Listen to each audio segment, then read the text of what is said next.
An ethical analysis of Batman v Superman, 2016, Dawn of Justice. Everyone is probably aware of Batman and Superman. They are some of the most recognizable superheroes outside of Marvel. As part of the DC, also known as Detective Comics universe, both have had their fair share of film, TV, and animated show appearances. Although, before Batman v Superman, they had never appeared on the live action screen together. In this film, Batman, who had been fighting crime for 20 years in Gotham, had lost his way and violated his no killing rule. Superman, the last son of Krypton, was sent by his father Jor-El to be the savior of the people of Earth. He was told that he would bring about a new standard for the people of Earth to strive to become. The people of the world, though, did not all agree with this sentiment. For this reason, I have decided to pick this movie to talk about divine authority theory and how it ties into the theme of the movie, false gods.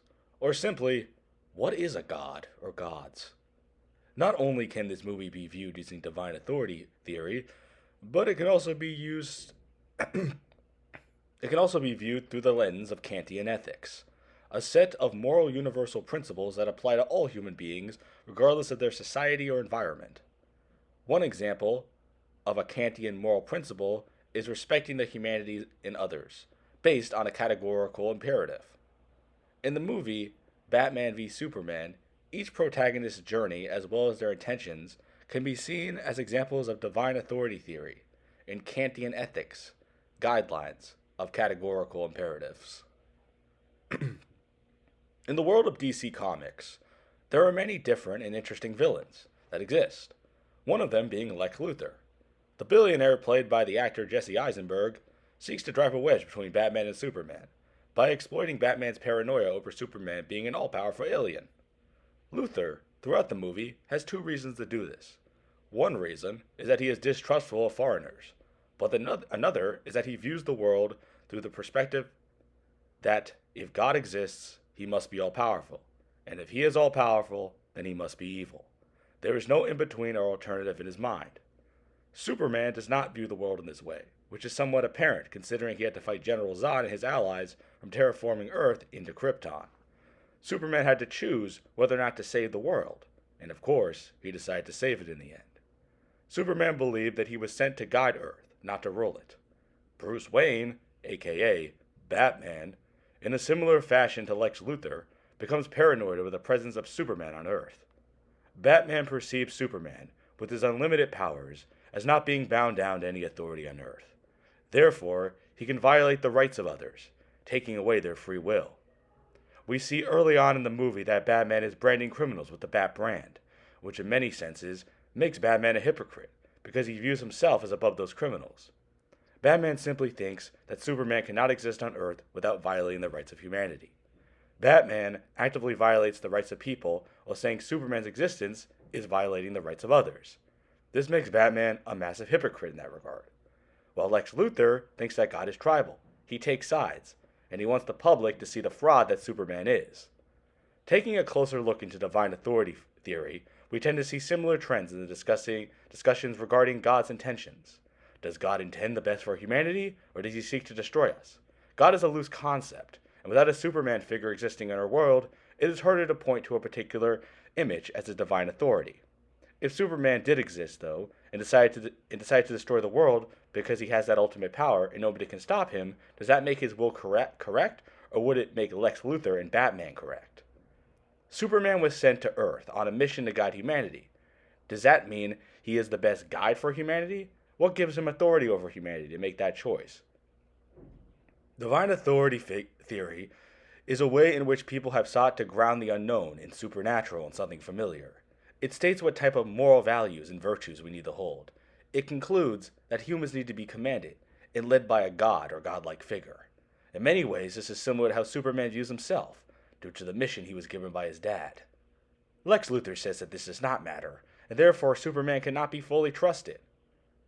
Looking into the book, Ethical Issues in the Movies, we can draw the connection between Lex Luthor's worldview and the conclusion drawn by the author. Rather, it is to act as one should act, and how one should act is not dependent on anyone's power, even if the power is divine. Just because someone has power does not mean they should change or alter his or her behavior. In many ways, Lex Luthor's worldview in the movie is influenced by the existence of Superman, who he sees as a god who is unrestricted by the laws of humanity. Just because Lex is not in favor of Superman's existence does not mean he is immune from being influenced by his existence. We see this in real life as well, with atheists, in many ways still having their morals and beliefs influenced by the Christian God. Christianity is the moral framework in which modern Western civilization is grounded. Without this truth, we would be lost. Divine authority theory, in my view, is not about taking away the rights of other people, but instead embracing God's love at its core. People have distorted it, similarly to Lex Luthor twisting Superman's love of humanity into him having to be evil. I feel like looking at this movie through this lens really helped me better understand the way the world of DC Comics is influenced by a biblical lens. Immanuel Kant's ethical theory, Kantian ethics, is another moral framework through which people ground their reality. Kant created something called the categorical imperative, which is supposed to help guide people's decision making within their moral structure. Batman, who went through the traumatic deaths of his parents, created a morality based on this tragic event. He devised a no-kill rule to make sure that no one else would have to face the same situation that he did. This was implemented in Gotham City, 20 years before Superman showed up on the scene. Batman's morality was the categorical imperative that he had created based on a subjective worldview that only he had the power to act on due to his wealth. Lex Luthor also believes in a categorical imperative that is based on the laws that are established on Earth. He thinks that these laws within the context of Superman could be violated based on the random will of what Superman decides to do. Without the existence of Superman, Lex Luthor would be lost and would not have a mission. This presents Batman as the only one who actually has a morality based on helping others versus just simply defeating Superman. While Batman still fights against criminals, he wants to try his best to uphold his moral standards based on the situation that presents itself. Once again, looking back at ethical issues in the movies, it states, "For within the principles of goodwill, those qualities may become exceedingly bad." Batman's categorical imperative, in the end, is different from Lex's, but more effective. Throughout the movie, Batman violates his own standards, revolving around not killing. If you look at the way he views Superman, his moral view of society becomes more of an irony than anything else. The categorical imperative Batman had established in many ways goes out the window in the movie, even if he is still more moral than Lex Luthor. Kantian ethics really exposed me to the deeper realities of Batman vs. Superman and a larger context of philosophy, which I did not see before breaking down the movie. Kantian ethics gave me a clearer lens of how to view the movie, and it helped me better understand the message of the movie as a whole. By looking at Batman vs. Superman from a philosophical mindset, it may be easier for people to understand the larger message intended within the movie. When I first watched the movie, I was thinking more about how Batman, who is a human, was going to fight Superman, who is a Kryptonian, instead of thinking about the theories. The theories provided me with the substance to understand the film and its messages on a larger scale. In conclusion, the main characters of the movies live out the theories of Kantian ethics and divine command theory. Lex Luthor, Superman, and Batman, when viewed through these perspectives, are seen as more grounded in humanity by reflecting the human theories that we have derived from the philosophers of the past. We can, in a modern context, use this to boost our understanding of what the movies mean and what they symbolize, rather than simply a story of good versus evil. Batman v Superman can become a story of complex characters, moral uncertainty, and personal responsibility, when viewed through the lenses of divine authority, theory, and Kantian ethics.